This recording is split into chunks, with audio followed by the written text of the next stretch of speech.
আপনি বলতে পারেন না। আগে শেখ হাসিনা এইভাবে কথা বলতো। শেখ হাসিনা সবচেয়ে বড় এলিশন ছিল বিএনপির এগেইনস্টে কথা বলতো।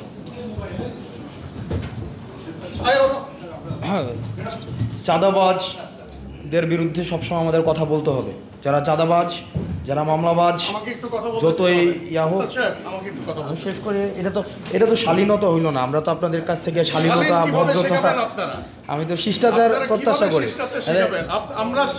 একজন কথা বললে আরেকজন, মানে একজন কথা বললে আরেকজন কথা বলতে হয় না, মানে এটা মিনিমাম যদি আপনার এই সেন্সটা না থাকে আমি খুব দুঃখিত।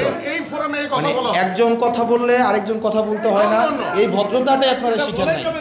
এই ভদ্রতাটাই আপনারা, আমি আপনাদের একটা ম্যানার শিখাই আপনাকে, আমি একটা ম্যানার শিখাই আপনাকে। একজন কথা বললে আরেকজন কথা বলতে হয় না। একজন কথা বললে, আমি জানতে চাই, একজন কথা বললে আরেকজন কথা বলতে হয় না। আপনি বললেন আপনার কাছ থেকে আমরা শিখবো, কেন এখানে ইনভাইট করা হয়েছে এটা আগে আমাকে এক্সপ্লেইন করতে হবে। আপনার কাছ থেকে আমরা শিখবো, কিন্তু আপনি যদি এইভাবে একটা প্রোগ্রামের একটা না, আপনি এইভাবে কথা বলতে পারেন না। আপনি এইভাবে কথা বলতে পারেন না। আমাকে বলতে হবে, আমাকে বলতে হবে কেন এখানে আমাকে ইনভাইট করা হয়েছে। আপনি এইভাবে বলতে পারেন না। কিভাবে ফ্রেম ছিল? আপনি এইভাবে কথা বলতে পারেন। আমি একটা দলের প্রতিনিধি হিসেবে এখানে আসছি। তাহলে আমি দলের প্রতিনিধি হিসেবে আসছি।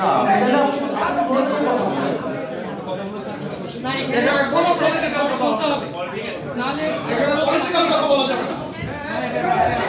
ডক্টর সাহেব,